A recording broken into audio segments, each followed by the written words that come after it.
Josué 7, tout le chapitre. Tout le chapitre. Je lis la parole de Dieu dans Josué 7. La Bible déclare: les enfants d'Israël commirent une infidélité au sujet des choses dévouées par interdit.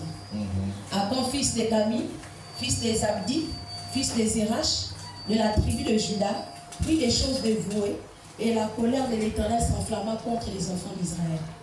Josué envoya de Jéricho des hommes vers Haï, qui est près de Beth-Ével, à l'orient de Bethel. Il leur dit: montez et explorez le pays. Et ces hommes montèrent et explorèrent Haï. Ils revinrent auprès de Josué et lui dirent: il est inutile de faire marcher tout le peuple. 2 ou 3 000 hommes suffiront pour battre Haï. Ne donne pas cette figure à tout le peuple, car ils sont en petit nombre. 3 000 hommes environ se mirent en marche, mais ils prirent la fuite devant les gens d'Haï. Les gens d'Haï leur tuèrent environ 36 hommes. Ils les poursuivirent depuis la porte jusqu'à Shebarim et les bâtirent à la descente. Le peuple fut consterné et perdit courage. Josué déchira ses vêtements, se prosterna jusqu'au soir, le visage contre terre, devant l'arche de l'Éternel. Lui et les anciens d'Israël, et ils se couvrirent la tête de poussière. Josué dit: ah Seigneur, pourquoi as-tu fait passer le Jourdain à ce peuple pour nous livrer entre les mains des Amoréens et nous faire périr? Oh, si nous eussions su rester de l'autre côté du Jourdain. De grâce, Seigneur, que dirais-je après qu'Israël a tourné le dos devant ses ennemis? Les Cananéens et tous les habitants du pays la prendront et ils nous envelopperont. Et ils feront disparaître notre nom de la terre. Et que feras-tu pour ton grand nom? L'Éternel dit à Josué: lève-toi. Pourquoi restes-tu ainsi couché sur ton visage? Israël a péché. Ils ont transgressé mon alliance que je leur ai prescrite. Ils ont pris des choses dévouées par interdit. Ils ont dérobé et ont dissimulé. Ils les ont cachées parmi leurs bagages. Aussi les enfants d'Israël ne peuvent-ils résister à leurs ennemis? Ils tourneront le dos devant leurs ennemis, car ils sont sous l'interdit. Je ne serai plus avec vous si vous ne détruisez pas les interdits au milieu de vous. Lève-toi, sanctifie le peuple. Tu diras: sanctifiez-vous pour demain, car ainsi la parole de l'Éternel, le Dieu d'Israël, il y a de l'interdit au milieu de toi. Israël, tu ne pourras résister à tes ennemis jusqu'à ce que vous ayez ôté l'interdit du milieu de vous. Vous vous approcherez le matin selon votre tribu, et la tribu que désignera l'Éternel s'approchera par mille, et la famille que désignera l'Éternel s'approchera par maison, et la maison que désignera l'Éternel s'approchera par homme. Celui qui sera désigné comme ayant pris ce qui était interdit, ce qui était dévoué par interdit, sera brûlé au feu, lui et tout ce qui lui appartient, pour avoir transgressé l'alliance de l'Éternel et commis une infamie en Israël. Josué se leva de bon matin et il fit approcher l'Israël selon ses tribus. Et la tribu de Juda fut désignée. Il fit approcher les familles de Juda. Et la famille de Zérach fut désignée. Il fit approcher la famille de Zérach par maison, et Zabdi fut désigné. Il fit approcher la maison des Zabdi par homme. Et Achan, fils de Cami, fils de Zebdi, fils de Zérach, de la tribu de Juda, fut désigné. Josué dit à Achan: mon fils, donne la gloire à l'Éternel, le Dieu d'Israël, et rends-lui hommage. Dis-moi donc que tu as fait, ce que tu as fait ne me lâche point. Achan répondit à Josué: dis, il est vrai que j'ai péché contre toi, l'Éternel, le Dieu d'Israël, et voici ce que j'ai fait. J'ai vu dans le butin un beau manteau de chinéar, 200 cycles d'argent, et un lingot d'or du poids de 50 siècles. Je les ai convoités. Les cycles, je les ai convoités, je les ai pris. Ils sont cachés dans la terre, au milieu de ma tente, et l'argent est dessous. Josué envoya des gens qui coururent à la tente. Et voici les objets étaient cachés dans la terre d'Acan. Et l'argent était dessous. Ils leur prirent du milieu de la tente, les apportèrent à Josué et à tous les enfants d'Israël, et les déposèrent devant l'Éternel. Josué et tout Israël avec lui prirent Acan, fils des Zérach, l'argent, le manteau, le lingot d'or, les fils et les filles d'Acan, ses bœufs, ses ânesses, ses brebis, sa tente et tout ce qui lui appartenait, et ils les firent monter dans la vallée d'Accor. Josué dit, pourquoi nous as-tu troublés? L'Éternel te troublera aujourd'hui. Et tout Israël le lapida en le brûlant au feu, en les lapidant. Et l'on éleva sur Acan un grand manteau de pierre qui subsiste encore aujourd'hui. Et l'Éternel revint de l'ardeur de sa colère. C'est à cause de cet événement qu'on a donné jusqu'à ce jour, à ce lieu, le nom de la vallée d'Accor. Alléluia. Amen. On peut s'asseoir.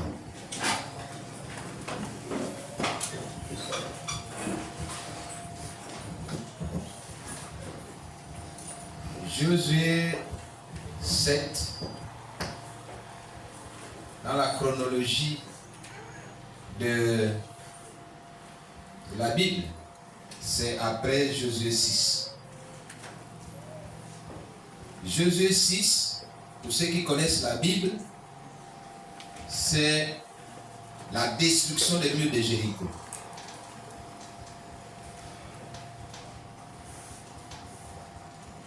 Josué va prendre le peuple pour commencer à traverser, aller vers Canaan parce que Moïse est mort. Et ils vont avoir, comme on appelle ça, une stratégie de guerre. La première stratégie, c'est faire tomber les murs de Jéricho. Mais pour faire tomber les murs de Jéricho, il fallait tourner 7 fois la ville. À la 7e fois, 6 fois, à la 7e fois, ils criaient. Et avec ces cris-là, les murs de Jéricho tombent. Alléluia. Jéricho, c'était une ville forte, une ville solide. Personne n'entrait, personne n'est sorti. Alléluia. C'était une ville où il y avait des hommes solides, des hommes vaillants. Ce n'était pas une ville de faiblards. Jéricho, ce n'était pas le Gabon. Hein. Jéricho, ils étaient déjà guéris à la guerre. Ils savaient. Mais, quand le peuple de Dieu arrive, tourne 7 fois la ville, fait 6 fois, la 7e fois, il crie. Les murs de Jéricho s'étaient ébranlés. Il faut comprendre que ces cris-là, c'était comme, on appelle ça, un tremblement de terre. Et les murs de Jéricho s'étaient ébranlés. Fort de cette victoire, le peuple se dit, nous sommes forts. Dieu est avec nous. Et là, nous arrivons à Josué 7. Josué 7 ici, c'est l'histoire maintenant de Haï. Haï, c'est la prochaine ville. Dans l'étape qui nous conduit vers Canaan, il y a des villes à traverser. Il y a des territoires à conquérir. On a déjà fini de conquérir Jéricho, il faut conquérir Haï. Mais quand le peuple se lève, Josué d'abord avant de combattre, parce qu'il a déjà appris les techniques de la guerre avec Moïse. Souvenez-vous que lorsqu'il s'est agi de rentrer à Canaan, Moïse va envoyer 12 espions, dont Josué et Caleb. Donc, Josué connaissait déjà qu'avant d'entrer, il faut toujours envoyer un peu les espions. Et c'est comme ça que Josué va envoyer les espions à Haï. Ils vont aller tourner là-bas, ils vont dire non, bon, écoutez, ils sont en petit nombre, ils ne sont pas trop grands. Josué a envoyé de Jéricho des hommes vers Haï, qui est près de Beth Aven. à l'orient de Bethel. Il leur dit, montez et explorez le pays. Ces hommes montèrent et explorèrent Haï. Ils revinrent auprès de Josué et lui dirent, il est inutile de faire marcher tout le peuple. 2 ou 3 000 hommes suffiront pour battre Haï. Ne donne pas cette fatigue à tout le peuple, car ils sont en petit nombre. La condescendance. Ils sont en petit nombre, ne donne pas la fatigue à tout le peuple. Écoute, à peu près 3 000 hommes, ça suffit, on va les battre. Parce qu'ils ont vu ce qu'ils ont fait à Jéricho. Jéricho qui était une ville vraiment plus forte, plus dense, plus peuplée, et aguerrie à la guerre. Bon, ils se disent, c'est juste 30 000 hommes, ça suffira. Alléluia. 3 000 hommes environ se mirent en marche. Mais ils prirent la fuite devant les gens d'Haï.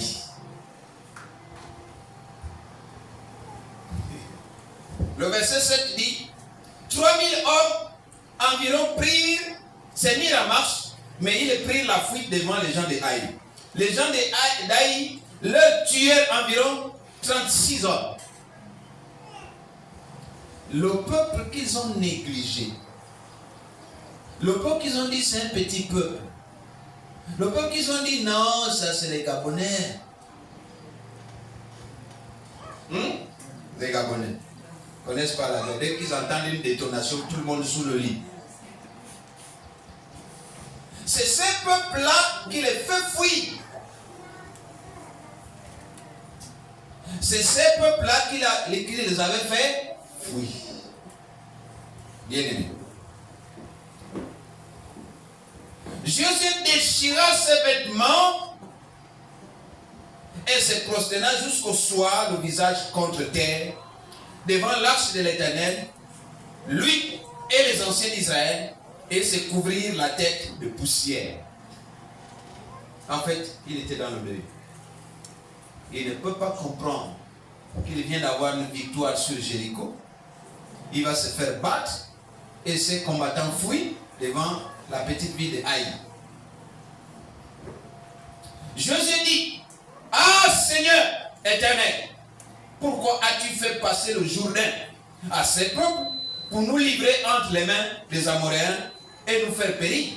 Oh, si nous eussions su rester de l'autre côté du Jourdain, de grâce, Seigneur, que dirais-je après qu'Israël a tourné le dos devant ses ennemis?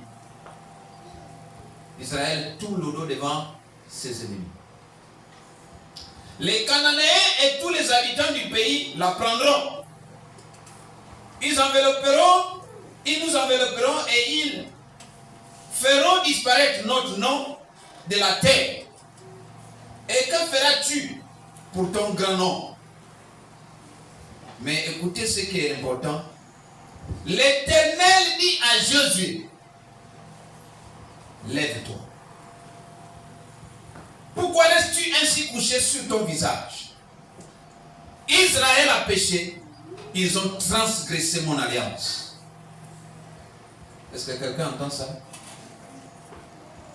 Lorsque, je vous ai dit la dernière fois, lorsque vous priez, attendez un moment donné, Dieu va vous répondre. Ici, Dieu répond à Josué après sa prière. Dieu dit, l'Éternel dit à Josué, lève-toi. Pourquoi restes-tu ainsi couché sur ton visage? Israël a péché, ils ont transgressé mon alliance que je leur ai prescrite. Ils ont pris des choses dévouées par interdit, ils les ont dérobées et ont dissimulé et ils les ont cachées parmi leurs bagages. Est-ce que quelqu'un entend ça? Est-ce que quelqu'un voit les choses venir? Israël est fort. Israël est puissant. Israël est soutenu par Dieu. En tout cas, celui qui est avec Dieu ne peut pas échouer. Même si l'autre avait dit, Dieu m'a demandé d'être candidat à la présidence. Suivez mon regard. Dieu te dit, toi, tu es mon candidat à la présidence et tu échoues. Tu n'étais pas avec Dieu. Parce que qui vont te voter, ce sont les morts. D'abord, tous les morts te voteront en premier. Avant même que les bureaux de vote s'ouvrent, les morts sont déjà à l'intérieur. Ils commencent à te voter. Dieu va déjà envoyer les morts. Il va envoyer des anges. Il va envoyer tout. Qui va te battre?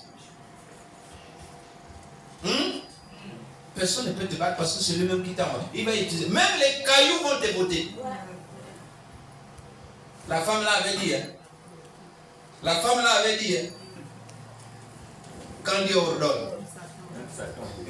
Même Satan va te voter. Quand Dieu a ordonné, même les cailloux, les pierres vont te voter. Et tu dis que c'est Dieu qui t'a envoyé. Tu n'es pas avec Dieu. Voici le peuple d'Israël qui est avec Dieu. Mais pourtant on vient de débattre. Qu'est-ce qui s'est passé? Ils ont transgressé l'alliance. Alléluia. Ils ont fait quoi? Ils ont transgressé l'alliance. Mais on ne connaît pas qui l'a fait. On ne connaît pas qui a transgressé l'alliance ce matin. Parce que le culte a voulu être lourd. Vous l'avez vu? Le message vient à propos. Il y a l'alliance qui a été transgressée quelque part. Alléluia. Quand vous transgressez l'alliance, mais l'Éternel n'est plus avec vous. Mais ce matin, nous allons voir comment Jésus a fait pour s'en sortir. Jésus va faire la prière. Dieu lui dit, lève-toi. Et Dieu lui donne la voie à suivre. Réunit toutes les familles. Convoque famille par famille, maison par maison, tribu par tribu. Et lorsqu'on a convoqué, vous savez qui on a convoqué, la première tribu qu'on a convoquée? La tribu de Juda. Le lion de la tribu de Juda. C'est dans la tribu de Juda qu'on a repéré l'anomalie. Vous avez lu, non? Il faut bien lire la Bible. On a repéré qui? Qui a-t-on repéré? Si vous avez écouté la lecture, pour ceux qui ne lisent pas, on a repéré qui? Akan. Qu'est-ce qu'on a fait? Qu'est-ce qu'on a fait d'Akan? Le thème de ce matin, il faut brûler Akan.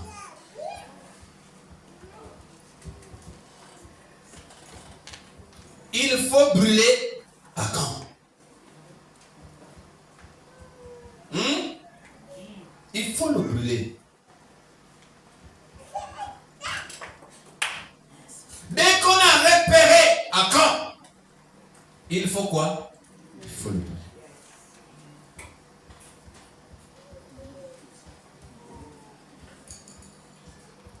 Nous venons de lire un passage dur. Un passage compliqué. Mais une action qui ne fait pas de compromis. Alléluia. Pas de compromis, pas de demi-mesure.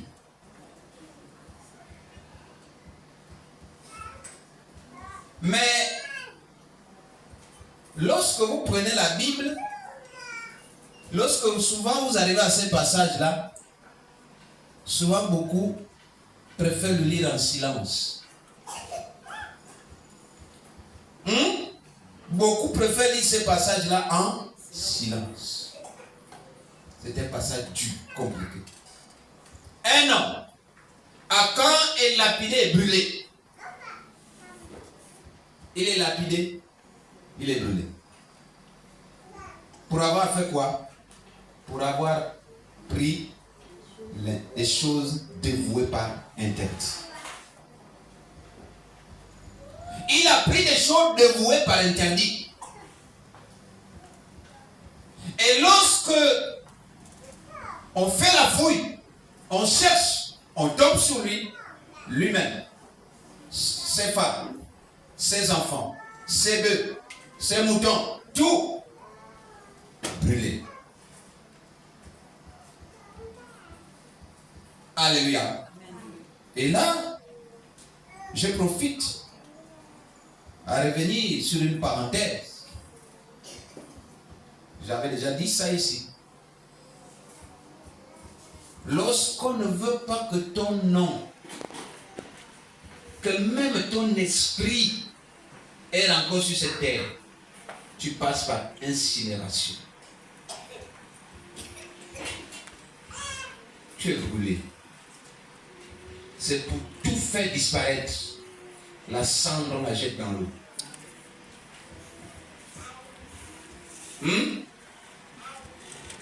On a brûlé lui-même, sa descendance, ses moutons, ses biens, tout ce qui lui appartenait, hommes, femmes, enfants, tout, on a brûlé. Ça veut dire que après ça là, regardez bien la Bible, après Josué 7, dites-moi là où vous retrouvez encore Akan. Akan disparaît des pages de la Bible. Akan disparaît de l'histoire d'Israël. Il n'y a même pas dans la généalogie. Quand on fait les tribus, on ne va plus retrouver les traces d'Akan. Fils d'Akan, fils de ce... Non, c'est terminé. Ça s'arrête là. Alléluia. Parce que quand tu brûles, ça dit qu'on ne veut même pas que ton esprit est encore sur cette terre. On te fait disparaître de façon définitive. Alléluia. Or, quand on t'enterre, tu retournes par là où tu es venu. Tu reprends le chemin de retour. N'est-ce pas? Parce que le chemin de retour, si tu repasses par le chemin où tu es venu, c'est la mort. Le vieux prophète, le jeune prophète, on lui avait dit de ne plus jamais emprunter le chemin qu'il avait conduit vers le lieu où on l'avait envoyé. Que si tu empruntais le même chemin, si tu mangeais là, et si tu empruntais le même chemin au retour, c'était fini pour toi. N'est-ce pas? Dès qu'un homme emprunte le chemin de la terre, c'est fini pour lui. C'est par là qu'il est venu. Dès que la terre accepte d'ouvrir sa bouche pour te recevoir, c'est terminé pour toi. Alléluia. C'est terminé pour toi. Et là, nous avons donc un homme, Akan. Akan va pécher. Écoutez-moi bien. C'est Akan qui va pécher. Dans le secret. Parce que personne n'avait su comment il avait soutiré les objets qu'il avait convoités. Il avait convoité une veste là. Il avait convoité de l'or. Il avait convoité des choses, vous pouvez lire, hein, c'est dans il avait convoité beaucoup de choses. Et quand il a vu comment ça brillait, comment c'était bon, et il a regardé à gauche, il a regardé à droite, personne ne le voit. Il a dit, je prends. Je cache. Il a caché sous sa tente. Dans ses affaires. Mes frères, sœurs, tu es dans une maison close quelque part, personne ne te voit. Mais il y a quand même le vent qui te touche. Hein? Mais le vent là, c'est Dieu. Dieu est dans le vent. Dieu est dans l'air. Dieu est dans les arbres. Dieu est dans la lumière. Dieu est dans le bois. Le vent là qui te touche, c'est Dieu. Il est en train de te dire, nous sommes ensemble. Non, le frère en Christ ne t'a pas vu. Le pasteur ne connaît pas. Mais Dieu connaît. Alléluia. Dieu connaît. Et là, Akan se croit caché. Il est vraiment à l'aise. Il se croit caché. Mais Dieu le voyait. Le Père et le Fils, n'ayant plus à manger, dire à l'enfant, allons-y fouiller les tubercules dans la plantation de la femme. Mais il ne dit pas à l'enfant, allons-y voler, parce que le mot voler ne peut pas s'adapter avec l'enfant. Je ne peux pas dire à mon enfant, allons-y voler. Je vais dire à l'enfant, allons-y prendre des tubercules dans la plantation. Mais l'enfant, sachant que ce n'est pas notre plantation, l'enfant intérieurement sait que papa m'a amené à aller voler. Et le père va dire à l'enfant, mais mets-toi en haut là-bas. Parce que étant en haut, tu verras ce qui vient devant ou derrière. Tu vas avoir une visibilité sur un espace donné. Mais monte. L'enfant monte. L'enfant dit, papa, je vois très bien. Celui qui viendra à gauche, je vais t'avertir avant. On va bien fouiller les tubercules. Celui qui viendra à droite, je vais t'avertir. Papa, tu es en sécurité là-bas. Mais celui qui est en haut, je fais comment?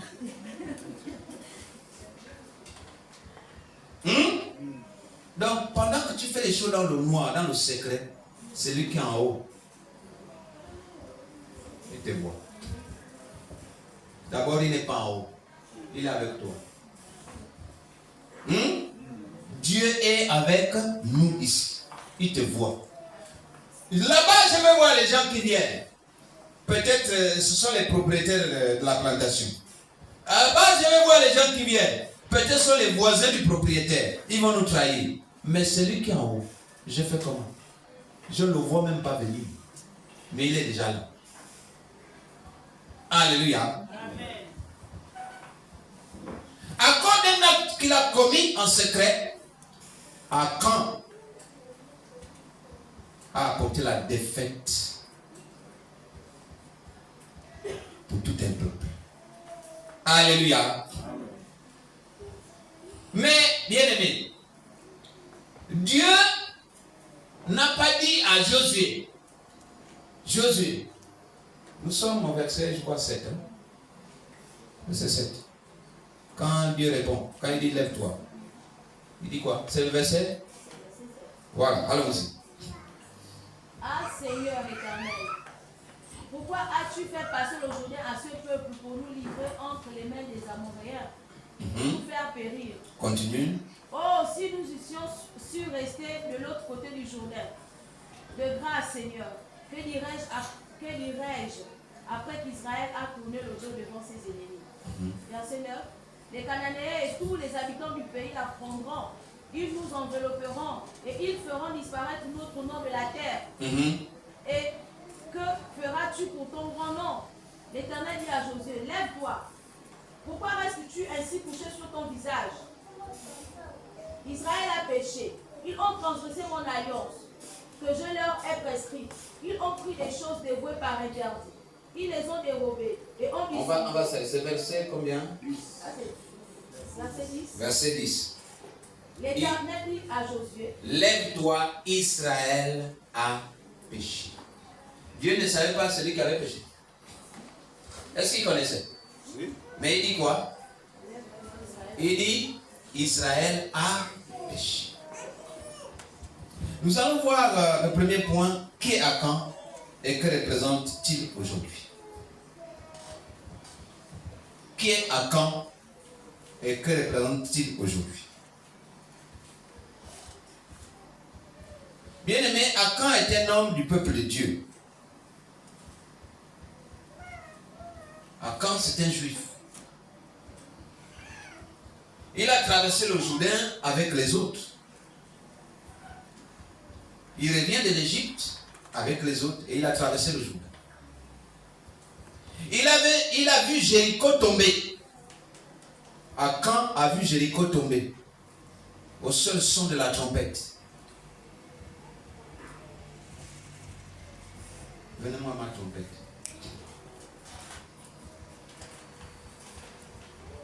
Peut-être les uns les autres n'ont pas compris pourquoi j'ai amené la trompette. Au seul son de la trompette,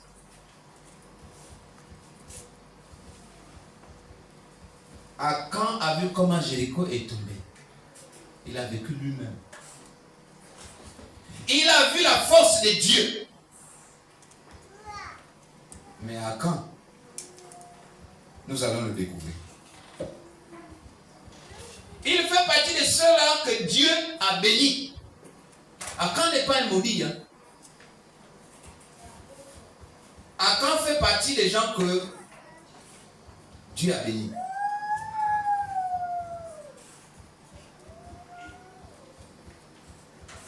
Mais Akan a un problème. Mais Akan a quoi? Un problème. Il a péché. Il a été béni, mais il a péché. Tu peux être béni. Le prophète peut proclamer des choses sur toi. Mais dès que tu pèches là, tu repousses la présence de Dieu dans ta vie. Alléluia. Akan a un problème, il a péché. Pendant que tout le peuple obéit, lui il prend pour lui ce qui est interdit. Il touche l'interdit. Parce que Dieu avait dit, vous allez faire tomber les murs de Jéricho. Vous allez les battre, mais ne touchez rien. C'était l'alliance qu'il avait tissée avec Israël.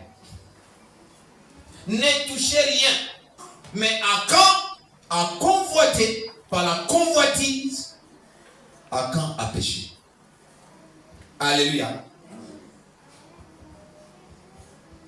Il cache un manteau de luxe, de l'or et de l'argent sous sa tente. Il a caché un manteau de luxe, de l'or, de l'encens. Il a caché. Il fait semblant d'être fidèle, mais il vit dans le compromis. Akan fait semblant d'être fidèle, mais il vit quoi? Dans le compromis. Non, je dois répéter. Akan fait semblant d'être fidèle, mais il vit comment? Dans le compromis. Akan est là parmi nous. Il fait semblant d'être fidèle. Et pourtant il vit dans le compromis. Alléluia. Akan est dans cette église ce matin. Il fait semblant d'être fidèle. Pourtant il vit dans le compromis.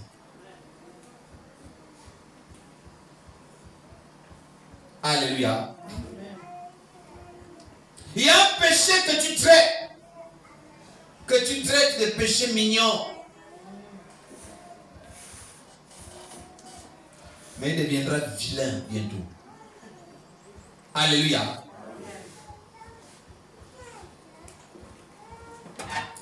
Et aujourd'hui encore, l'esprit d'Akan est présent. L'esprit d'Akan est présent parmi nous. C'est le chrétien qui chante, qui sait, qui prie, qui vient balayer, qui vient s'occuper, je ne sais de quoi, mais qui vit dans le compromis. Alléluia. Mais je n'ai pas besoin de vos amens. Ça m'a fait mal, mais c'est ça aussi. Vous soignez. Alléluia.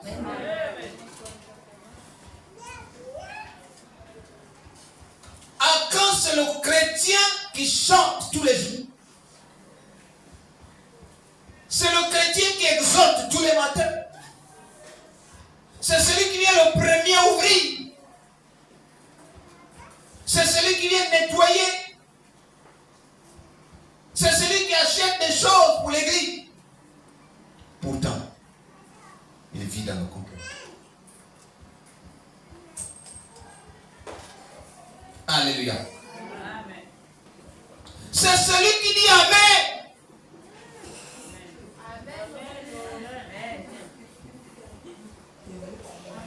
Alléluia. Amen. C'est celui qui dit Amen.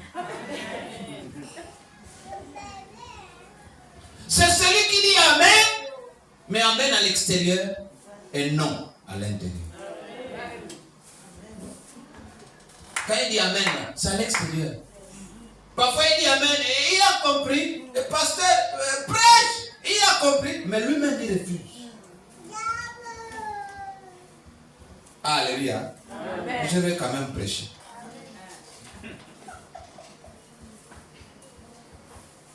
C'est celui qui ralentit la marche du peuple. Non par faiblesse, mais par désobéissance volontaire. Voici à quand. C'est le péché d'une personne, d'une seule personne, mais qui avait amené la faiblesse, la défaite de tout un peuple. Parfois l'église ne marche pas, c'est la faute d'une seule personne. Tu es dans le péché, tu es dans le compromis. Et tu veux que l'église marche. Et tu veux que l'église marche.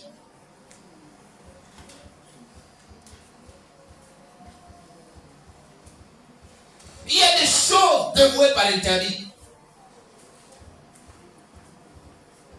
Et ça, avec ça là, on ne s'amuse pas. Lorsque les principes de Dieu sont bafoués, le ciel est fermé. Alléluia. Lorsque les principes de Dieu sont bafoués, le ciel est fermé.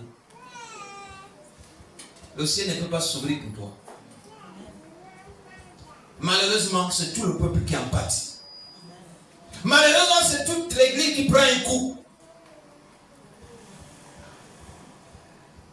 Tu te dis, il n'a pas l'onction. Mais toi, tu es dans le péché. Et tu dis, le pasteur n'a pas l'onction. Josué n'avait pas l'onction. Josué n'avait pas le pouvoir, reçu le pouvoir de faire traverser le peuple. Josué n'était pas avec Dieu. Pourtant, il a échoué. Il a échoué à cause de qui? Pas à cause de lui-même. Mais à cause de quelqu'un dans le peuple. Tout un ministère peut tomber à cause du péché d'une seule personne.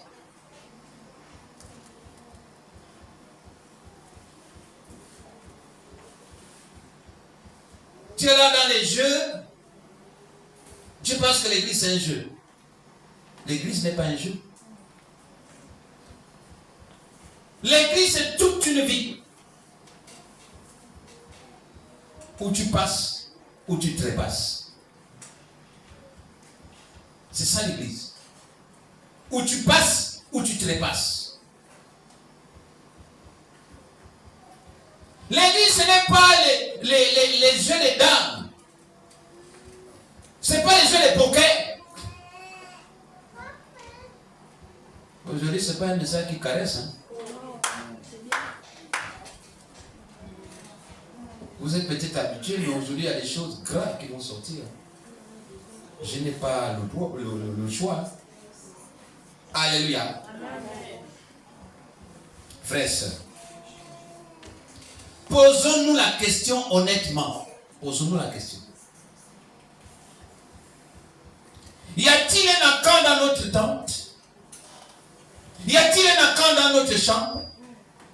Y a-t-il un accord dans notre famille? Y a-t-il un accord dans nos pensées? Posons-nous la question. Alléluia. Amen. Mais je veux te dire ce matin, pourquoi faut-il brûler à Caen? C'est le deuxième point que je vais coucher. Pourquoi faut-il brûler à Caen?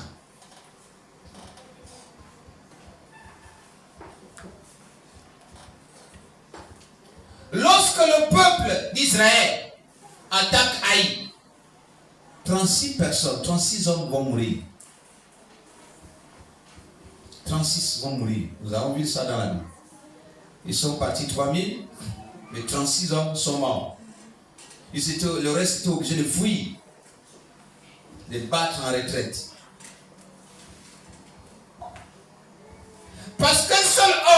désobéi. Un seul homme a péché et Dieu s'est retiré du camp. Un seul homme a désobéi, un seul homme a péché et Dieu s'est retiré de tout le camp. Dieu peut se retirer de l'église parce qu'une seule personne a péché. Comme il peut être présent parce qu'il y a au moins un seul juste. C'est lui qui décide. Alléluia. Amen. C'est lui qui décide, il est souverain. À cause du péché d'une seule personne, Dieu s'était retiré du camp d'Israël. On te voit là tous les matins, papa, et l'homme de Dieu. Mais tu es dans le compromis. Tu mènes une vie de débauche.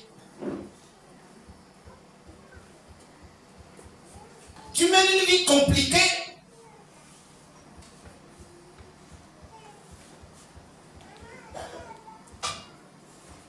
Alléluia. Amen.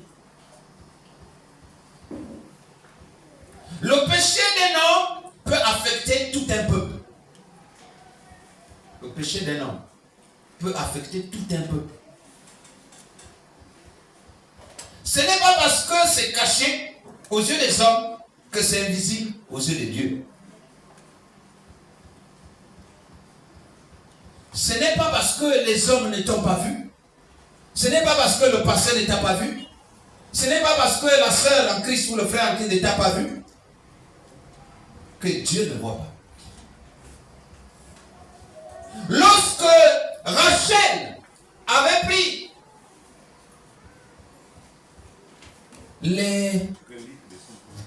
les choses, les reliques, les moussuinga, ça les reliques.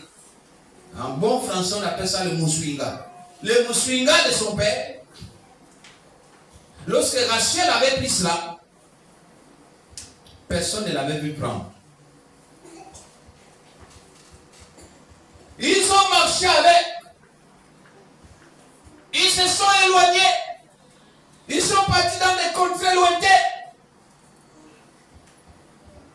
Mais Laban s'était levé. Quand Laban a cherché, il a dit non, non, non. Ceux qui sont partis là, ils ont ce qui est à moi. Alléluia. Laban peut te poursuivre parce que tu as pris ce qui lui appartient. Oh non, je ne sais pas pourquoi ma vie est comme ça. Je ne sais pas pourquoi Satan ne voit que moi. Mais Satan te poursuit parce que tu as pris ce qui lui appartient. Satan t'a dit, hein, il faut être un homme. Toi, tu n'es plus un homme, tu es devenu une femme. Tu es maintenant gay. Satan t'a dit qu'il faut être une femme. Tu n'es plus une femme, tu es maintenant lesbienne. Mais Satan te poursuit parce que tu as pris ce qu'il y a à lui. Lui, il t'a donné une direction. Mais tu as pris ce qu'il y a à lui. Il fait quoi? Il te frappe. Et te poursuit. Jusqu'à ce qu'il va te rattraper. Alléluia. Je dis, il y a des choses graves qui vont sortir. Ça n'a qu'à sortir. Alléluia. C'est la parole. Dieu a dit à Josué, Israël a péché. Il n'a pas dit Achan a péché. Écoutez-moi bien. Dieu n'a pas dit à Josué Achan a péché. Il a dit Israël a péché. Dieu ne viendra pas ici pour dire Polycarpe ou Mariola a péché.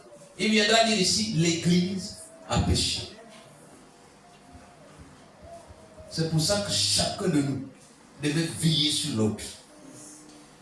Alléluia. Pas pour opérer un contrôle, non, pour opérer un soutien. Pas pour opérer un contrôle, non, mais pour opérer un soutien. Mon frère, oui, je sens que là, tu es en train de t'affaiblir. Non, prends courage, relève-toi. Alléluia. Parce que quand Dieu voudra frapper, il frappera un camp, mais pas une personne. Il frappera une église, mais pas une âme. Alléluia. Amen. Cela nous montre que le péché non traité est contaminant. Quelqu'un pêche, mais le péché non traité, il est contaminant. C'est une lèpre. Alléluia. Amen.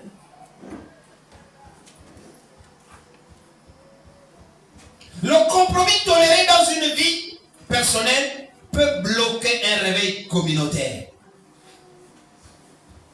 Le compromis toléré dans une vie personnelle peut bloquer un réveil communautaire. Allez, toute une communauté peut être bloquée. On peut bloquer un réveil. Nous avons décrété ici, après la retraite, que nous voulons un réveil. Mais le réveil passe par soigner notre image, soigner notre vie. Alléluia. Ce n'est pas parce qu'on n'a pas vu, ce n'est pas parce qu'on n'a pas parlé que Dieu ne connaît pas. Dieu connaît. Ce que tu peux cacher là, Dieu connaît. Ton péché mignon là, Dieu connaît.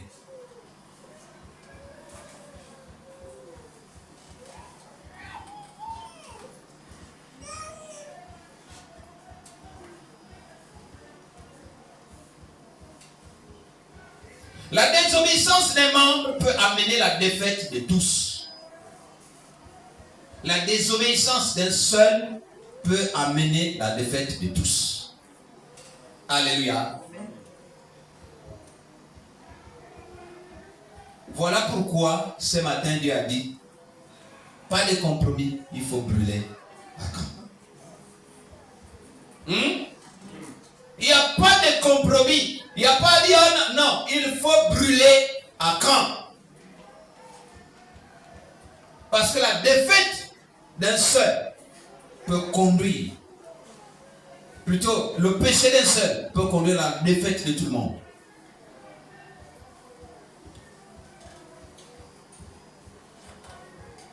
Il faut brûler à camp. Pourquoi?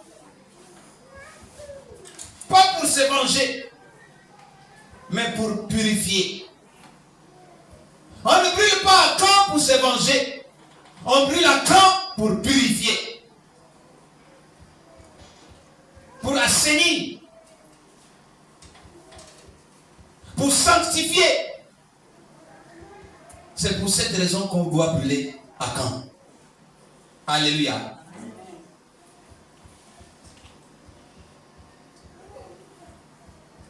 On ne brûle pas à camp pour humilier. Non. Mais pour restaurer. On ne brûle pas à camp pour humilier, mais on brûle à camp pour restaurer les valeurs.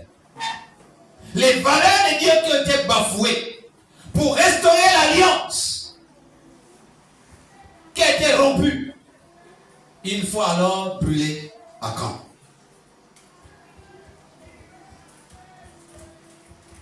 On ne brûle pas à camp pour détruire, mais pour que la présence de Dieu revienne. Alléluia.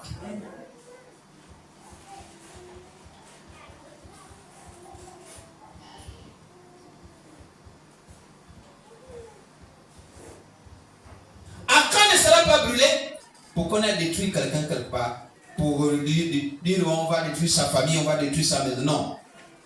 Mais pour que la présence de Dieu revienne. Si vous lisez l'histoire, après Josué 7, vous avez Josué 8. Mais dans Josué 8, après le deuil de Josué, après la prière de Josué et de ses anciens, du matin au soir, Dieu a dit bon, c'est terminé. Puisque vous avez brûlé à Caen est brûlé, maintenant vous allez repartir. voici la stratégie que vous allez utiliser. Vous allez positionner les gens. Vous allez être, vous tous, autour de la ville de Haï. Vous allez vous mettre autour de la ville, des hommes forts.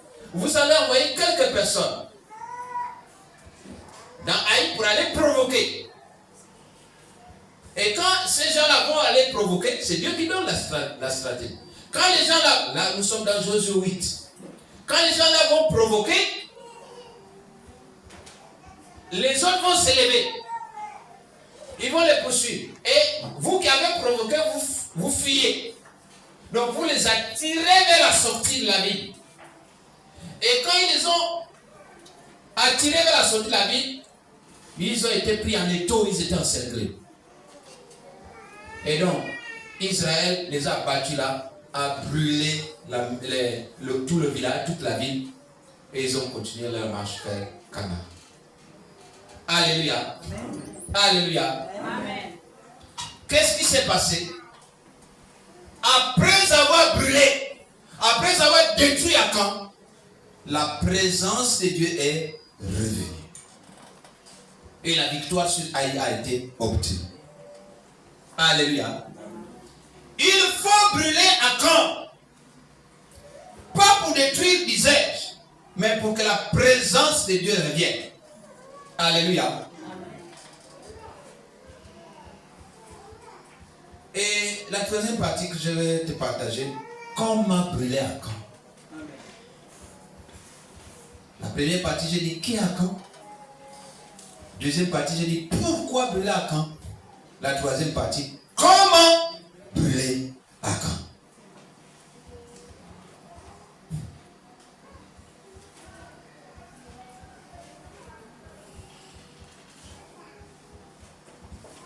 Brûler Akan ne veut pas dire brûler les gens.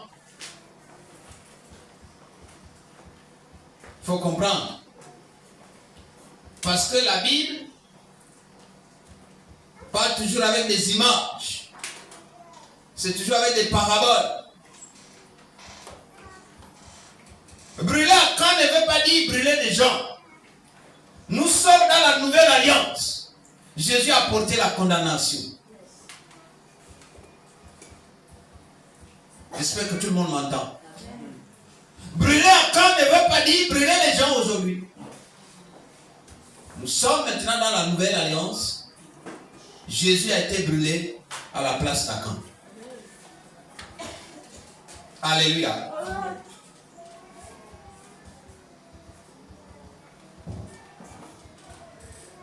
Jésus a porté la condamnation. Mais brûler Akan veut dire que Dieu est devenu tolérant au péché. Non. Dieu n'est pas tolérant. Quand je dis on ne brûle plus aujourd'hui, Dieu n'est pas devenu tolérant. Et comme c'est l'alliance maintenant, Dieu est tolérant, on ne brûle. Non, non, non, non, c'est pas ce que Dieu, je veux dire. Dieu n'est pas devenu tolérant. Dieu tolère le pécheur, mais Dieu ne tolère pas le péché. Il y a une différence entre le pécheur et le péché. Le pécheur avait été béni, c'est Akan. Il était parmi les bénis. Mais le péché qu'il avait commis avait amené la défaite. Alléluia.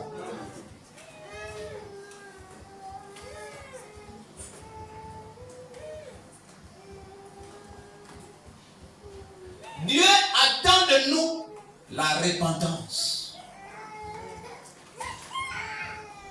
Il n'est pas devenu tolérant au péché, non. Il attend simplement la repentance.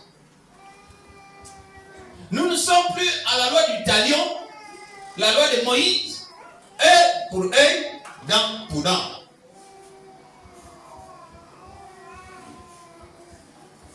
Mais cette loi du talion, cette loi de Moïse, œil pour œil, dent pour dent, nous l'avons même dans nos coutumes, dans nos traditions.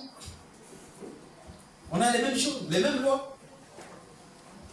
Dans ma langue, les gens disent Je vais traduire en français rapidement pour que tout le monde écoute. Quelqu'un t'a frappé, il a pris un porc-épic qui t'a frappé. Vous savez que le porc-épic a des piquants. Frappe-lui un régime de noix de balles. Ça aussi est piquant. Ce sont là deux animaux de même espèce. Quelqu'un t'a frappé, le porc-épic prend le régime de noix de palme, frappe. Ça, c'est ce qui a été dit. Un jour, j'étais parmi les vieux. J'ai corrigé un peu. J'ai dit, bon, je vais quand même corriger votre proverbe. Parce que ce proverbe-là a été dit autant. J'ai dit, je ne le change pas. Je le maintiens. Mais je corrige simplement. Ce proverbe-là a été donné au temps de la loi de Moïse. Œil pour œil, dent pour dent. J'ai dit, quelqu'un te frappe le porc-épic. Attends le jour où toi aussi, tu le frapperas le régime de noix de palme. Ce n'est pas du tic au tac. C'est-à-dire, donne-lui le temps de se repentir. S'il se répand, tu ne frapperas plus. Mais s'il ne se répand pas, tu es obligé de frapper. Ça, si vous comprenez. Il y a des choses comme ça qu'il faut bien comprendre. Même dans nos traditions, les gens ne sont pas forcément toujours directs. Nous sommes en train de... J'ai accompagné des politiciens, j'étais encore plus jeune, à un meeting. Les vieux se lèvent. Ils parlent. Après, ils disent, si la rivière est tordue, si la rivière a eu les méandres parce qu'elle est partie seule. C'est le proverbe qu'on dit, non? N'est-ce pas? Mais pourtant, si vous réfléchissez un peu, vous pourrez trouver que parfois c'est faux. J'ai démontré aux vieux que ce n'était pas nécessairement vrai. Ils sont restés là. J'ai dit la rivière, tout objectif d'une rivière, ça allait se jeter à la mer. La rivière se jette dans l'affluent se jette dans le fleuve se jette à la mer. Toutes les eaux doivent repartir à la mer. Mais la rivière qui a l'objectif d'aller se jeter dans l'affluent, elle trouve une montagne. Qu'est-ce qu'elle fait? Moi, je dois aller dans l'affluent. Elle contourne la montagne. Si la rivière a eu les méandres, parce qu'elle a été intelligente. Parfois, il ne faut pas affronter l'obstacle en face, il faut contourner. Jésus, parfois, contournait. Il n'affrontait pas directement. Alléluia. Donc, il faut parfois mûrir la réflexion. Les vieux m'ont regardé, mais c'est pas un couillon. C'est pas un couillon, il réfléchit. Si la rivière a eu les méandres, c'est peut-être parce qu'elle a été intelligente. Pour dire, mais moi, si je force avec la montagne, les eaux vont revenir. Vous avez déjà vu une rivière sur une montagne comme ça? Non, les eaux reviennent. Dis donc, je préfère percer la montagne, contourner l'essentiel que j'arrive. La rivière que vous entendez, la Nyanga fait 5 km perdu sous terre. 5 km. L'objectif de la Nyanga, c'est d'aller se jeter dans la mer parce que c'est un fleuve. Lui se jette directement dans la mer. Donc, pour arriver, on ne sait pas ce qui s'est passé, que le problème est la Nyanga est rentrée sous terre. On appelle ça en Nyanga côte. La Nyanga sous terre. Au-dessus, il y a les arbres, il y a tout, il y a toute une végétation, il y a les gens qui font les plantations, mais en bas, c'est l'eau. C'est l'échangeur, quoi. L'échangeur de Dieu. Vous qui n'avez jamais vu les échangeurs. Alléluia. L'échangeur de Dieu. Et tout objectif, c'est aller se jeter à la mer. Amen. Donc, notre objectif ici, ce n'est pas dire que Dieu ne sanctionne plus, ne tue plus. Non, Dieu va toujours continuer à tuer. Celui qui tue, c'est Dieu, ce n'est pas Satan.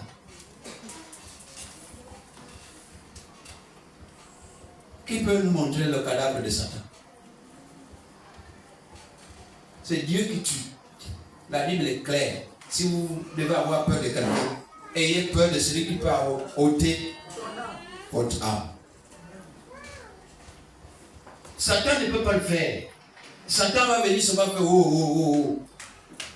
Quand j'ai discuté avec Thompson, j'étais avec lui. À l'époque, il était encore ici au Gabon. Il me dit, tu as peur des sorciers. Donc on échangeait. Il me consultait. Il me dit, tu as peur des sorciers? J'ai dit oui, les sorciers ça fait peur. Il dit non. Bon, en fait j'ai dit oui parce que, en fait, j'ai voulu tirer les verres du nez, j'ai voulu qu'il parle. Parce que si je lui dis non, bon, il y a plus de discussion. J'ai dit oui. Il dit non. Les sorciers sont comme les rats. Les sorciers ne doivent pas faire peur, ils sont comme les rats. Les sorciers sont comme les rats. Et il me demande, il dit, vous voyez là où nous sommes assis, nous, oui. Si on voit un rat qui passe là entre nos pieds, on fait comme, oui, on va sauter, non? Oui. Mais c'est ça le. Et pourtant, le rat ne va pas nous faire mal. Le rat est de passage, il ne va pas nous faire mal. Mais sa présence nous fait quand même sursauter. Il dit, c'est ça le sorcier. Le sorcier ne fait pas mal. Le sorcier vient, il voit celui qui tremble, et il dit, donc là, je peux frapper. Le sorcier est comme un chien méchant. Le chien méchant, quand il dit, vous connaissez mon bic, non? Je prends mon bic, je dis, arrête-toi. Et le chien méchant s'arrête.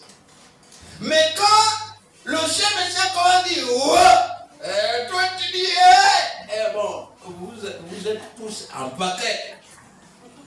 Alléluia. Vous êtes tous en paquet. Parce qu'il va te poursuivre jusqu'à tes morts. Aussi, le chien méchant dit, tu dis, et il dit, c'est pas le même calendrier que je connaissais. Il dit, parce que là, l'ambiance là, les gens, quand je dis, les gens fuient. Lui là, il ne fuit pas. C'est pas la même chose d'être. Vous comprenez, non? Et là, le chien est obligé de s'arrêter. Mais c'est ça le sorcier. Et il vient un peu la nuit, Tsunadi Mambuka, toi aussi, quand tu te lèves, tu dis Tsunadi Mambuka toi-même. Mon ami, là le sorcier commence à dire, bon, ici, là, on dirait que ce n'est pas mon terrain. Vous comprenez, non? On dirait que je me suis trompé de chemin. Bon, et pourtant les gens là m'ont dit, j'ai vu un TikTok, hein. Regardez les TikTok. Il faut suivre. Ça donne beaucoup d'inspiration. Regarde, il y a quelqu'un qui voit une fille passer. Il va suivre la fille. Il commence derrière. Et puis il y a un militaire qui arrive, qui est la vie de la fille. Et lui, il commence à dire yo. Il commence à chanter. En fait, il a honte, quoi. Vous comprenez, non? C'est ça le sorcier. Dès que le sorcier voit qu'il y a une puissance qui se blâme, il dit en fait, moi je n'ai pas de problème avec toi, hein, en fait. Non, je ne venais pas vers toi. Alléluia.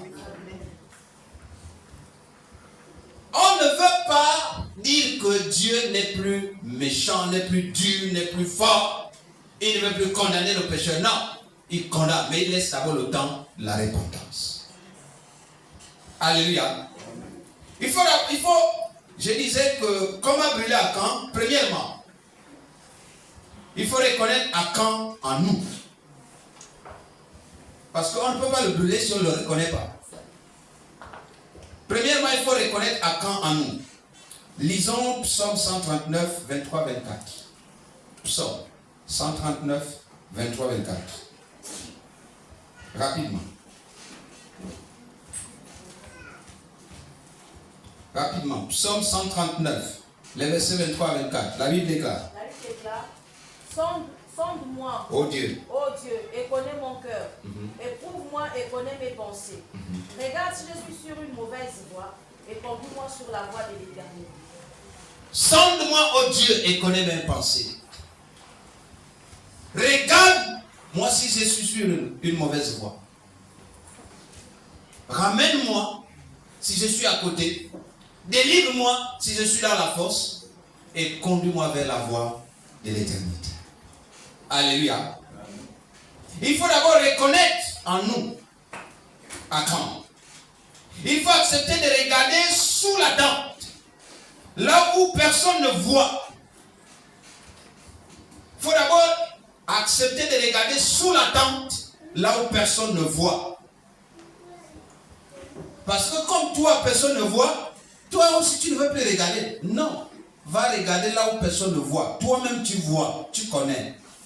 Tu connais le Mouata, le Mouroï. Alléluia. Il faut accepter de regarder sous la tente, là où personne ne voit. Pas pour nous accuser, mais pour être libérés. On ne regarde pas sous la tente pour nous accuser, non. On regarde sous la tente pour dire, ce n'est pas bon. Alléluia. Pour dire, ce n'est pas bon.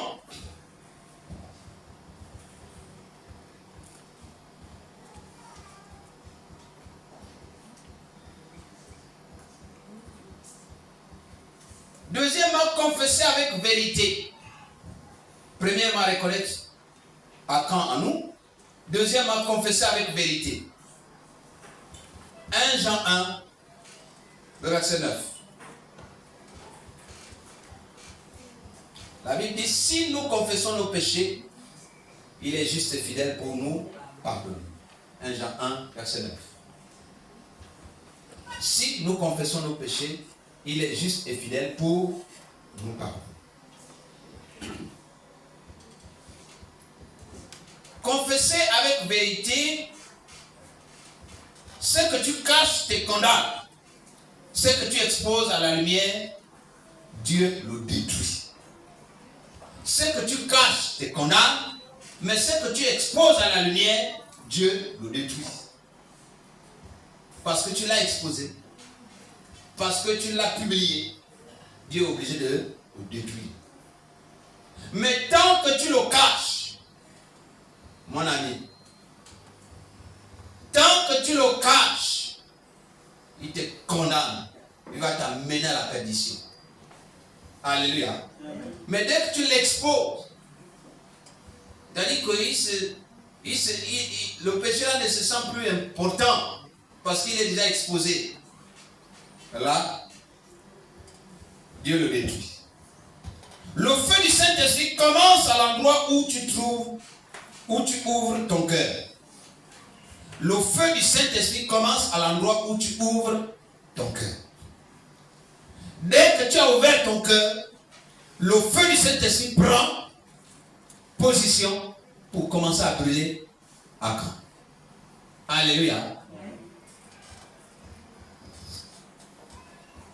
À quand c'est le petit péché que tu venais? À quand c'est le petit caractère que tu gardes? À quand c'est ce qui n'est pas bien aux yeux des autres, aux yeux de la société, aux yeux de la famille, aux yeux du clan, au milieu des autres chrétiens? À quand c'est ce qui n'est pas en accord avec la loi de Dieu? Mais plus tu caches à quand, plus tu meurs à petit feu. Mais plus tu exposes à quand, plus tu donnes à Dieu l'occasion de détruire, de consumer par le feu. Alléluia. Premièrement, je disais, il faut reconnaître la quand en nous. Deuxièmement, il faut confesser avec vérité. Troisièmement, abandonner, couper et brûler. Abandonner, couper et brûler.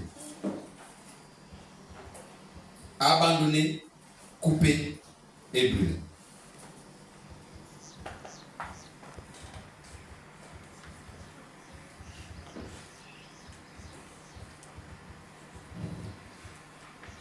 Dans Matthieu 5, le verset 29, dans Matthieu 5, le verset 29, car la Bible, Dieu dit, si ton œil droit, je crois que c'est ça, est une occasion de chute, arrache-le. Il faut toujours vérifier. que c'est trop court. Matthieu 5, 29. C'est ça? Si ton œil, quoi? est pour toi une occasion de chute, arrache-le. Arrache-le. Et jette-le loin de toi. Et jette.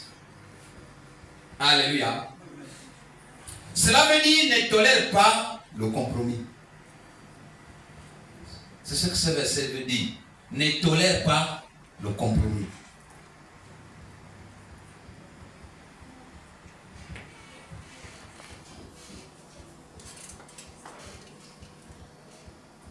Si tu dois effacer un numéro de ton téléphone, fais-le. S'il y a un numéro de Moata, de Mouroy, que tu dois effacer, fais-le. Mais tant que c'est toujours dans le téléphone, ce n'est plus important là. Oui, mais quand même c'est là. Mais pourquoi c'est là? Pourquoi c'est là? Si un numéro de téléphone d'un Moata que tu dois enlever, il faut enlever. Parce que vivre avec ce numéro dans ton téléphone, c'est un compromis. Tu compromets ton cœur. Alléluia. Amen. Si tu dois fermer un compte, supprime-le. Si tu dois fermer un compte, Instagram, quoi d'autre? Dites-moi les réseaux sociaux. WhatsApp, tu n'as plus besoin de WhatsApp, on t'embête trop avec le WhatsApp. Fais. Parce que continuer, ça veut dire que tu fais un compromis. Si tu as pris l'occasion de fermer même les Facebook, tu fais Facebook. Mais ferme Facebook. Alléluia. Si ça ne t'arrange pas.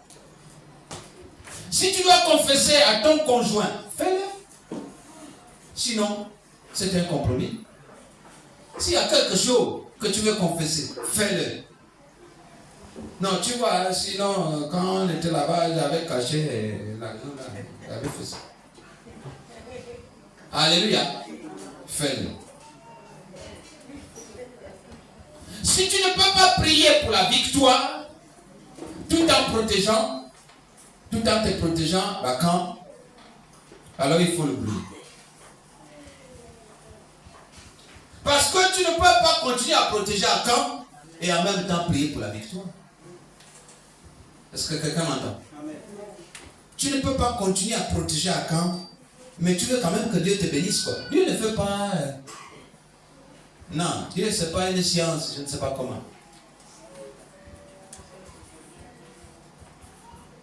La science là c'est pour la science des infirmiers.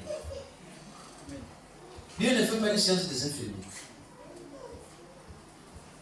Dieu c'est une science exacte. Alléluia.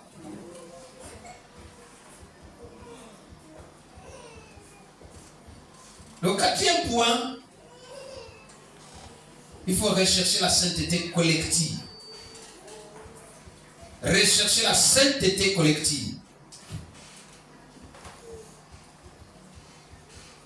Le premier point, j'ai dit reconnaître la quand en nous. Deuxième point, j'ai dit confesser avec vérité. Troisième point, j'ai dit abandonner, couper, brûler, n'est-ce pas? Quatrième point, j'ai dit rechercher la sainteté collective. Après la mort d'Akan, la présence de Dieu revient dans nous. Parce que tant qu'Akan était encore là, vivant, et avec ce qu'il avait caché sous sa tente,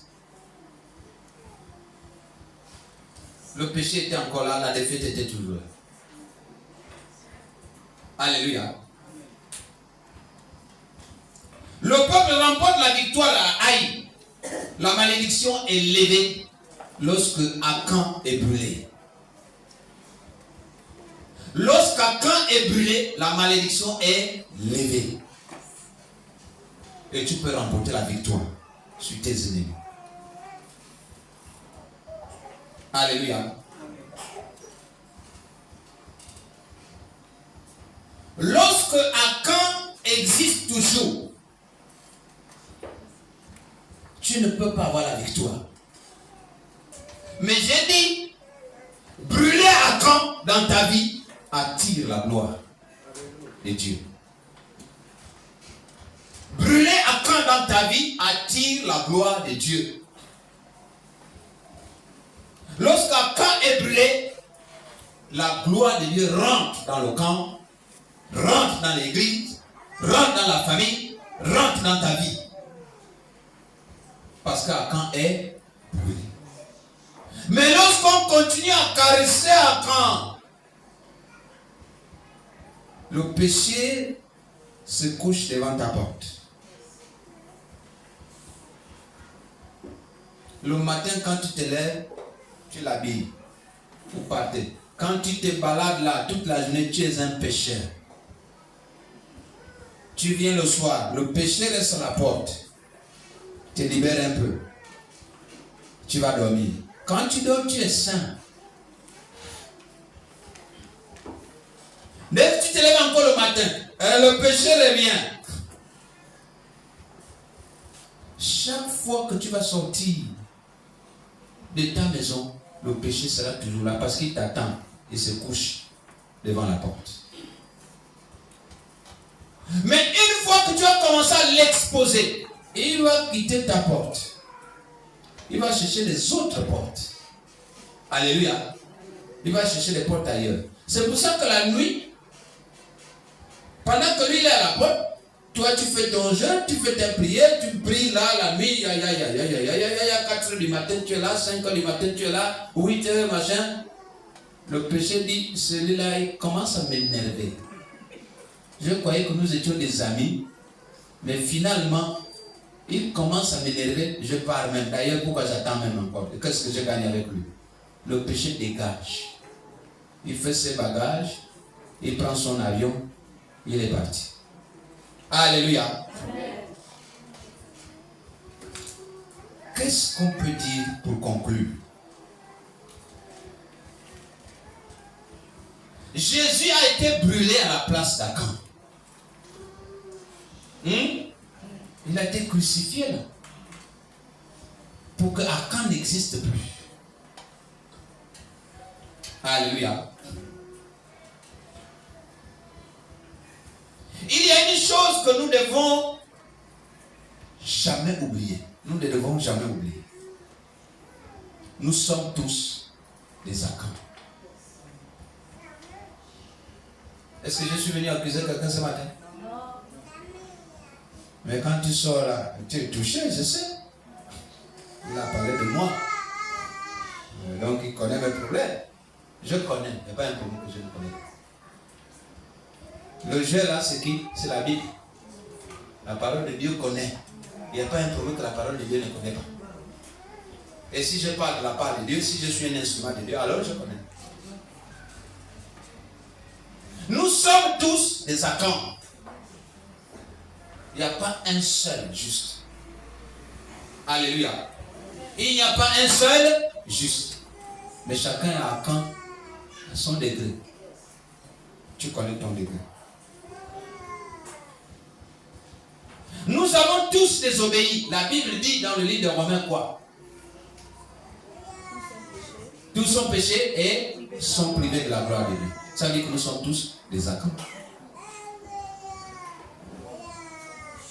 Nous avons tous pris ce que Dieu ne voulait pas. Parfois nous avons fait même exprès de rater un culte. Dieu voulait que tu rates un culte. Dis, ah, je suis fatigué, ne parle pas. Qui n'a jamais fait ça? Qui se lève là, on le lapide, on le brûle. Qui se lève? Alléluia. Mais voici la grâce. Quelqu'un a été brûlé à notre place. Nous sommes tous des Akans. Nous avons tous touché à l'interdit. Mais la grâce est venue. Quelqu'un a été brûlé à notre place. Alléluia. À la croix de Golgotha, Jésus-Christ a porté la condamnation de notre péché. Ce qui a conduit Jésus à la croix, c'est Achan qui a conduit. C'est le péché qui est en nous. Ou qui était en nous, qui ne devait plus l'être. Parce que quelqu'un a déjà été brûlé pour ça. Alléluia. Il a été traité comme Achan pour que nous soyons pardonnés, restaurés et sauvés. J'ai besoin d'un petit son.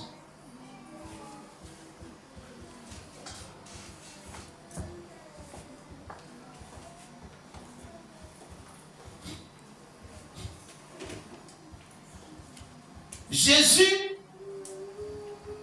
ne devait plus être traité comme un vulgaire. Alléluia. Jésus ne devait plus être traité comme un vulgaire. Parce que personne dans ta famille, même pas ton père, personne ne peut donner sa poitrine pour dire tuez-moi, mais laissez mon fils.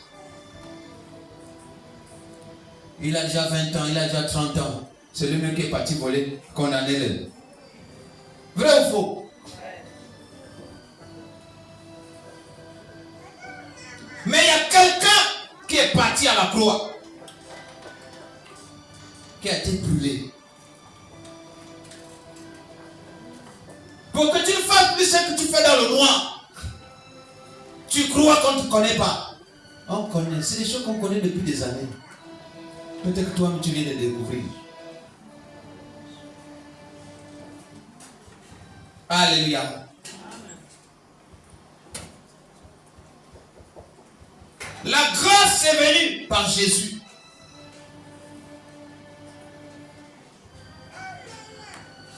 Pour que la victoire, pour que la gloire soit ton partage. Achan ne devait plus avoir droit de citer. Achan ne devait plus être vénéré dans ta vie. Achan doit être à jamais brûlé.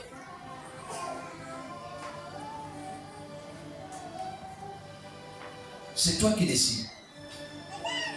Si tu veux continuer à le caresser, si tu veux continuer à le cajoler, si tu veux continuer à le vénérer, c'est toi qui décides. Mais Dieu dit, Achan doit être brûlé. Achan et tous ceux qui l'entourent doivent être brûlés. Le péché, tous ceux qui entraînent ces péchés-là doivent être brûlés. Mais toi, qu'est-ce que tu fais?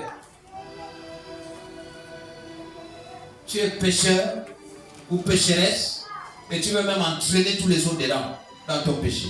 Mais tu vas être 1000 fois brûlé.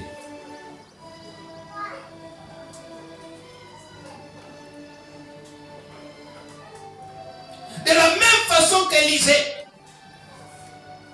a eu la double portion du manteau de son père, de la même façon que tu seras doublement brûlé parce que tu es en train d'entraîner les autres.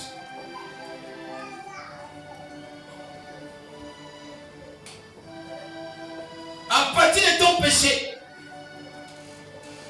tu veux me faire mal. À partir de ton péché, tu veux faire mal à l'église, mais tu seras brûlé.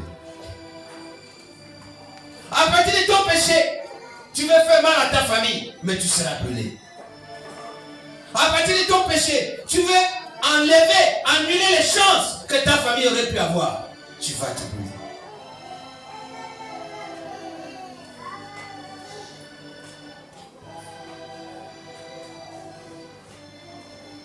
Jésus a crié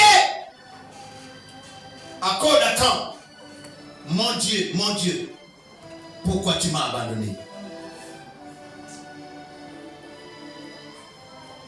Il avait marre. Il avait la douleur. Il a porté nos maîtrisures. Il a porté nos péchés. On a passé sur son côté. L'eau et le sang sont sortis. simplement pour que toi tu ne sois plus avec Akan ensemble. Mais pourtant, tu continues à vénérer Akan.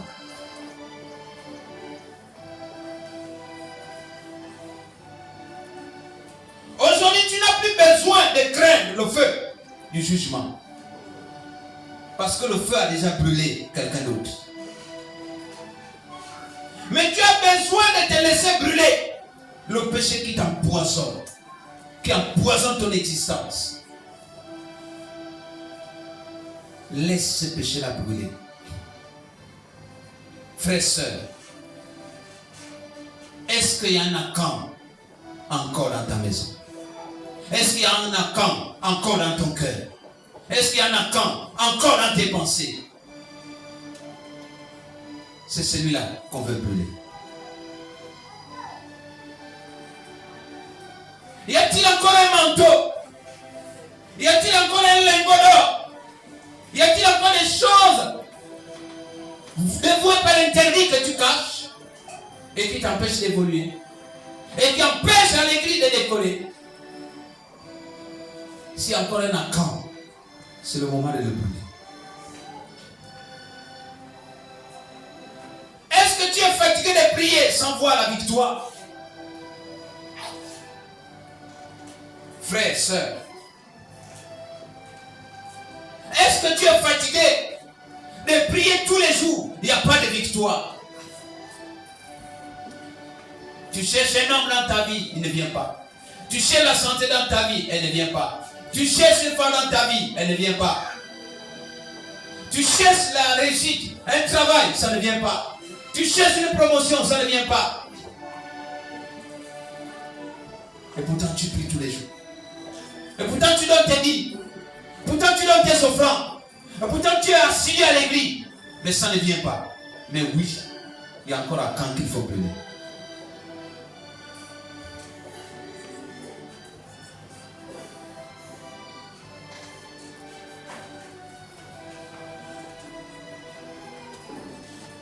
Est-ce que dans ton esprit, il y a une petite voix qui commence à monter, qui te dit: à quand je ne marcherai plus avec toi?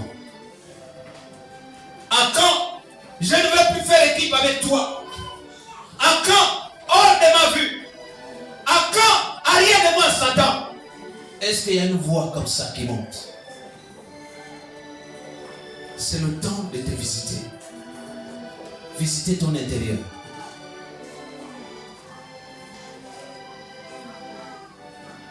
Dieu ne veut pas te voir mourir. Dieu ne veut pas te voir te détruire. Mais il veut voir à quand partir. Partir de ta vie. Partir de ton esprit. Partir de tes pensées. Partir de chez toi. Déménager. Dis à quand que tu as changé d'adresse.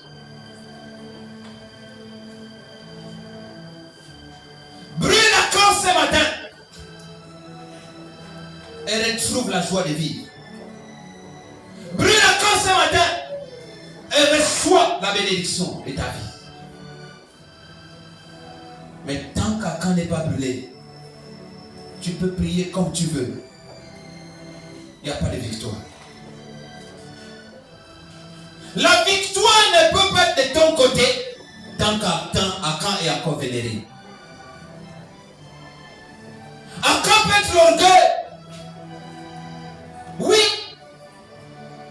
Ils ont minimisé aussi le peuple de Haï. Ils ont dit non, c'est un petit peuple. Avec 30 000 hommes seulement, on peut les détruire. Mais quand ils sont partis pour la première fois, c'était la défaite. Akan peut être l'orgueil. Akan peut être la condescendance.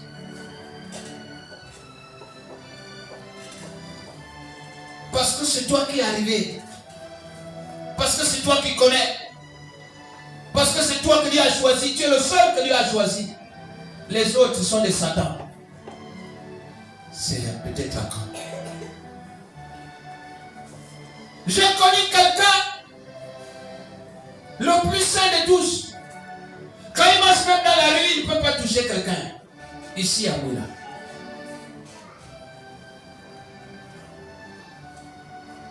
Mais c'est à quand? Il dit, il me salue parce qu'il pense que moi je suis saint comme lui. C'est bon. Il ne salue pas mon épouse. Mais il a besoin d'argent. Le passage pour répartir sur les brebis. Il prend quand même l'argent des mains de mon épouse. À quand? Il ne salue pas parce que celle-là, elle est souillée. Mais quand elle reçoit l'argent, j'ai dit, donne-lui. Moi, j'ai dit, donne-lui. Il prend quand même l'argent. Comment ça? Ça, c'est à quand? C'est l'orgueil. Tu penses que tu es le plus saint. Tu le pardonnes. Même dans la rue, quand il voit les gens, il se calme, les gens passent par là-bas. Ça, c'est à quand? Et à quand ne te permet pas d'évoluer? À quand ne te permet pas d'avancer? À quand bloque toute une église? À quand bloque tout un ministère? On a l'impression que l'homme de Dieu n'a pas de pouvoir. On a l'impression que l'homme de Dieu n'a pas d'onction. Mais à quand est au milieu de vous?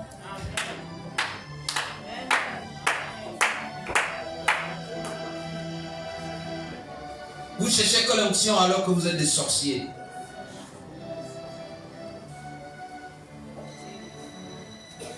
Tu cherches quel miracle? Alléluia. À quand est au milieu de nous? Mais lorsque nous entretenons à quand? Nous voulons voir quel miracle?